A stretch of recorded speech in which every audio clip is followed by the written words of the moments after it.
What's up with the gang? If y'all are new to this channel, my name is Vaughn. Today's video, we're going to be talking about my recruiting process. Like, comment, subscribe, ring that bell, and let's get into it. So, my recruiting process was, in one word, not good at all. That's not good at all. That's 4 words, but it was terrible, bro. Like it was bad. So the first thing I did, I went up to the recruiting offices, and of course, the Air Force was never there. I went up there day after day. Literally drove up there. It was probably like 20 minutes, but literally drove up there, and the recruiter was never in there. So after a while, I'm like, all right, I got to do something. So I went to just go get insights about the military in general. So I went to the Navy office, and he talked to me about, mind you, I already knew like the basis of everything, like the benefits and what all I can get, because my brother is in the Army. He's been in there for I think 10 plus years. And also my sister is in the Navy. So I pretty much know a lot already about the military. So I was just trying to just get more insights on stuff I probably didn't know, and stuff that I probably can take advantage of. So that's why I went to the Navy. I went to the Navy. He's like, "Oh, you got your degree? Let me you know what I'm saying? You want to take the officer route?" I'm like, I don't know. It's just long. It's a long process, this and that. And then he was telling me about the officers on the Navy stuff and what job I'll be able to get and blah blah blah. He was just, and just let me know a lot of information about it. So he was like, "You want to take your ASVAB?" I'm like, "No." He was like, "Did you take your ASVAB?" I'm like, "No, I never took it." And he's like, "Do you want to take it? You want me to schedule for you?" I'm like, "Yeah, but like, let me get back to you on that, like, when I'm ready, cuz I'm not like, I don't want to just take it and then I get a bad score, then I got to take it. I got to wait a month, take it again." So I was like, "Let me get back to you on that." After a while, he kept in touch with me. He was like, "You want to take it, blah blah blah. You got to do this, you got to do that." And after a while, while in this situation where I'm still in contact with the Navy recruiter, I'm also still trying to get in contact with the Air Force recruiter. So what I did was, like, I went up there every day. Mind you, their offices are right next to each other, so it was just always weird. Not saying like he saw me, but he probably did see me. But at the same time, he knew I wanted to go to the Air Force. But it was just weird, like he trying to get me, but I don't want to go over there. I'm trying to go over here, type shit. But the Air Force recruiter was always on leave, bro. Like, he was just never there. And finally, one day, I just went up there and I caught him. He was actually about to leave, or he was like going on his lunch or something like that. Always caught up there, no answer. So I'm just doing everything that I gotta do to, like, nigga, I'm trying to go to the Air Force. That's all I want. That's what I'm gonna get, type. So I eventually got in touch with him as he was like walking out for his lunch or whatever, and I was like, "You have any like open spots to where we can talk and stuff?" And he was like, "Yeah, actually, if you come back at 11:30, mind you, I have work, bro. I have work at this time." So I'm like, now I gotta call my job and say, like, I'm gonna be there late, because I'm trying to, like, if this the only opportunity I got to talk to an Air Force recruiter, then I'm gonna take the opportunity. So I called in. I'm like, all right, I got stuff to do. I might be a little late or blah blah blah. I eventually just like called off or something. I called off, and I came back. I went back to the recruiting office, the Air Force recruiting office, and he was just enlightening me about everything. Stuff I already knew, like I said, but at the same time, he just, I finally get to actually talk to Air Force recruiter. So, yeah, we talked, we brief, and all of that. He was like, "Yeah, just let me know when you want to take your ASVAB, blah blah blah." Literally after our briefing and like his, telling me everything about the Air Force and what it provides and stuff, he haven't talked to me since that day, bro. This nigga went MIA, bro. So I call him, no answer. Text him, no answer. Try to get in touch with anybody else in that office, no answer, bro. It was just, I kept going up there, no answer. So I'm like, bro, like, at this point, I gotta go somewhere else. Cause my thing, if I go to the military, I want to go to the Air Force. That was just my thing. So I eventually went to another recruiting office that was like 30, it was like 35 minutes away from, where I lived and stuff. And you can't do that, but I'm about to get into that. So I went up to that recruiting office, and I went up there. He was like, "You have an appointment?" I'm like, "No." but I just nobody's like answering, reaching out, blah blah blah. I just need to talk to somebody. And I was just explaining my situation and how my other recruiter did me, and like he never got back to me, no answer, blah blah blah.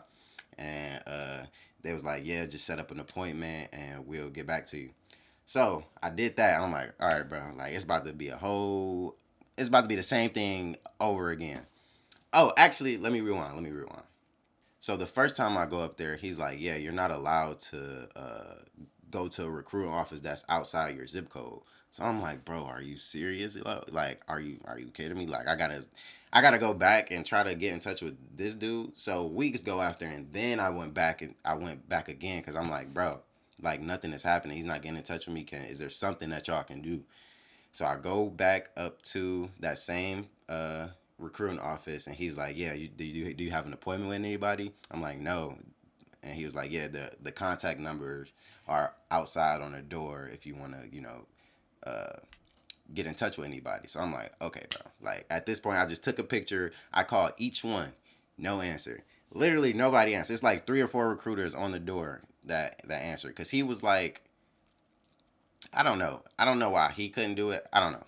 I don't know. He just told me I have to get in contact and make a appointment with somebody.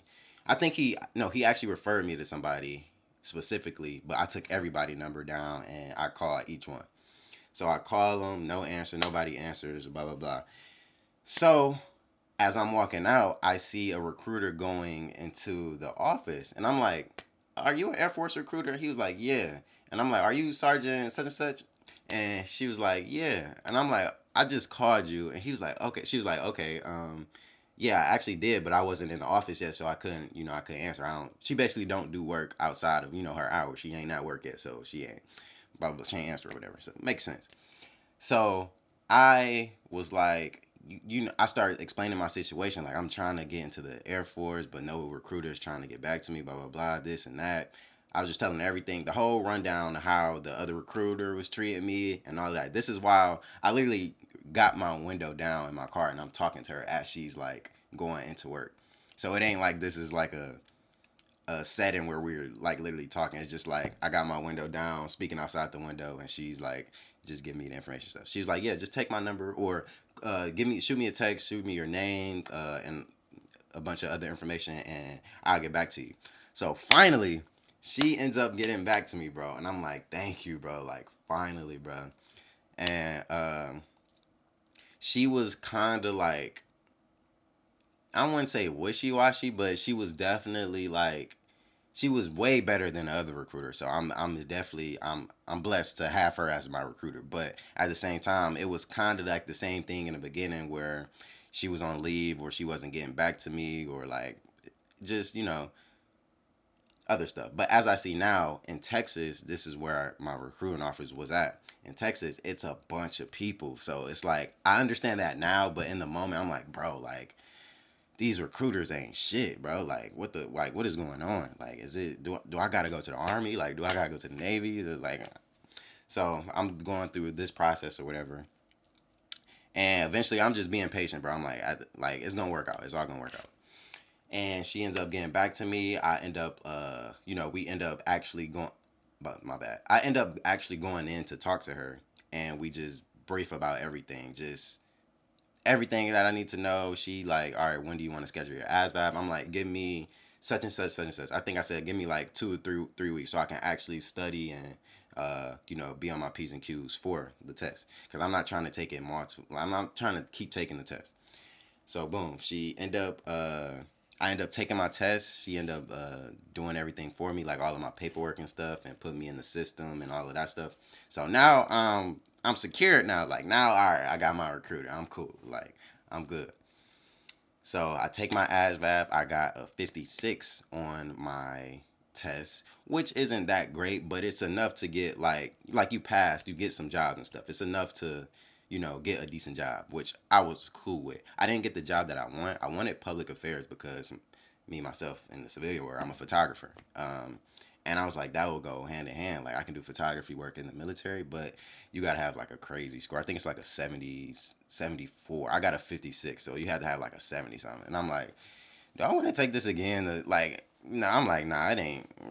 It's cool. So I end up like just making my job list. I'm on top of my jobs. I'm doing research. I'm doing everything that I got to do to make sure my top 10 is cool. Because I'm not trying to be stuck with a job that I didn't want to do. So I did days, weeks of research on jobs. And every night, every morning, I just go to Reddit. I'll go to Facebook. I was in groups. I was trying to do everything. I was doing YouTube videos, not doing, but looking at YouTube videos and everything. So I'm like, yeah, my top 10 has to be cool, bro, because it's 4 years, but I'm not trying to be, even though you can like redo your job or whatever, I'm not trying to go security force. I'm not trying to do HVAC. I'm not trying to do none of that. I'm trying to have a desk job where I'm cool and I ain't got nothing to worry about. 9 to 5. I can do what I want to do afterwards. That was my whole thinking. So boom, took my ASVAB. After the ASVAB, I eventually go to MEPS. MEPS was like I did a whole video on that. Now after MEPS, this is the time where you're waiting for your job. So you have to go into the delay entry program, where you're waiting on a job and they select a job out of your 10. Like whichever spot opens up, that's what they'll give you. Like whatever. I don't know how they actually do it or whatever, but whatever. I'm just waiting on my job for, and I was waiting for 6 months, bro. Literally 6 months. It took me 6 months to get my job. It took some people 2 months. That's because they wanted security forces or services or stuff like that. I didn't want that, so I was like, I'll wait. Like that's not a problem. It ended up being longer than what I thought it was gonna be, but I was like, bro, if I gotta wait, I gotta wait. Went to dep call for 5 to 6 months. I missed a few just based off of work and stuff, but my recruiter understood that. But me, I get my runs in, I work out, like I'm cool. That's basically what dep call is, making sure you straight and good before you go inside to basic military training. They just preparing you for basic, basically. And eventually, I end up getting my job. I think it, like I said, I think it was in February, like 6 months after, and yeah, I was excited. Everything was working out, but my brother, I was living with my brother in Texas at the time, and he was in the process of becoming a recruiter. So what he had to do, he had to like cut his lease because his school was in like Kentucky or something. And for me, I was like, dang, I gotta decide whether to stay in Texas or just go back home for the few months. I was so against going back home to Cleveland. Cleveland is where I'm at now. I was so against it at first, but I'm actually glad that I got the able got the opportunity to see all of my family, my friends, and everything before I left. Cause who knows how long I'm gonna be gone. I was so against it at first, but yeah, I end up coming around. I'm like, yeah, I'll just go back home for the few months that I'm waiting because now I know how long I'm gonna be waiting. The reason I didn't want to go back home before was because I didn't know how long I was gonna be waiting. I didn't want to be stuck in Cleveland for a year. But now that I have a date, a specific date to where I know I'm leaving for basic training, I was like, cool, I'll go back home. That's a few months to get, like I said, to say my goodbyes and everything before I leave. So now I have to find a recruiter here so that they can ship me out from Ohio instead of Texas. Yes, you can do that, but you just have to find a recruiter. I think your recruiter is supposed to find one, but I was, I was like, I just try to look for one. And again, I don't know why it's so hard to find Air Force recruiters, but when I got here, it wasn't easy to find one. So the first place I went to like one that was also like 15 20 minutes away from me on Google Maps at least, and it was closed. So I'm like, all right, this one's not here anymore. Where's another one? So I'm calling around each place, and they're like, yeah, just go here. I went there, and it was something happened. I forgot what happened. Oh, they were closed too. It was two places close to me that was closed. So I just kept calling around, and I ended up finding one. The recruiter that's in Ohio, she was like, yeah, you just have to have your you just have to have your recruiter reach out to me and we'll talk about everything. She has to give you some paperwork and everything. So I'm like, cool, like I'm good. I waited like a month, like to actually not on purpose, but like I waited a month. It ended up being a month until like I got official contact with my recruiter in Ohio. because I think my recruiter in Texas was supposed to like reach out and she never reached out. She probably forgot or whatever. But I was just enjoying my time. Like, I'm cool. I know when I ship out. I know how many days I got. Let me get prepared. Let me prepare myself with running and working out and all of this stuff. But I eventually got in touch with my Ohio recruiter like 2 weeks ago, and we had like I think it was like my 30-day brief. But my paperwork wasn't in the system, so that's like a whole thing they're going through now.